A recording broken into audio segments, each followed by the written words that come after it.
Hello everyone, ఈ వీడియోలో carrot fry అన్నమాట చాలా బాగుంటుంది. నేను చేసే క్యారెట్ ఫ్రై ఎలా చేయాలో చూసేద్దాం. ఫస్ట్ క్యారెట్, ఆనియన్, పచ్చిమిర్చి ఇలా కట్ చేసి పెట్టుకోవాలన్నమాట. సో క్యారెట్ పీల్ చేయాలి.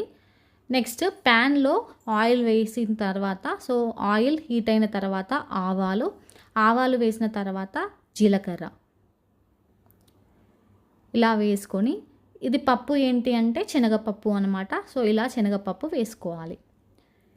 కొంచెం ఇలా కలిపిన తర్వాత వెంటనే పల్లీలు వేయాలి. పల్లీలు వేస్తే ఈ క్యారెట్ ఫ్రైకి టేస్ట్ బాగుంటుంది. పచ్చిమిర్చి, ఆనియన్ వేసుకోవాలి.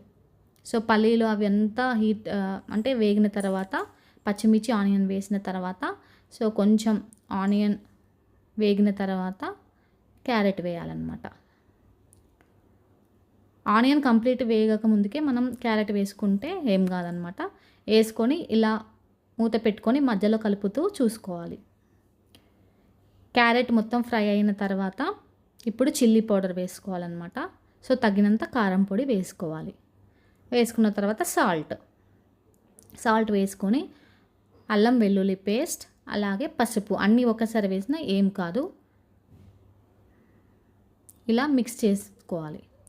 మిక్స్ చేసుకున్న తర్వాత క్యాప్ పెట్టుకోవాలి. మళ్ళీ పెట్టుకొని ఆ పసుపు, అల్లం వెల్లుల్లి పేస్ట్ పచ్చివాసన పోయే వరకు ఇలా ఫ్రై చేసుకున్న తర్వాత ఇదేంటి అంటే శనగపిండి అనమాట. వాటర్లో కలిపి ఇలా శనగపిండి వేసుకోవాలి.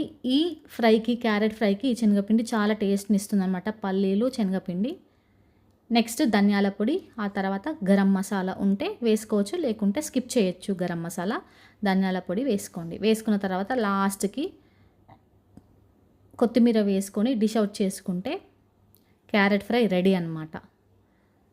చాలా బాగుంటుంది. ఒక్కసారి ఇలా ట్రై చేసి చూడండి. Thank you for watching.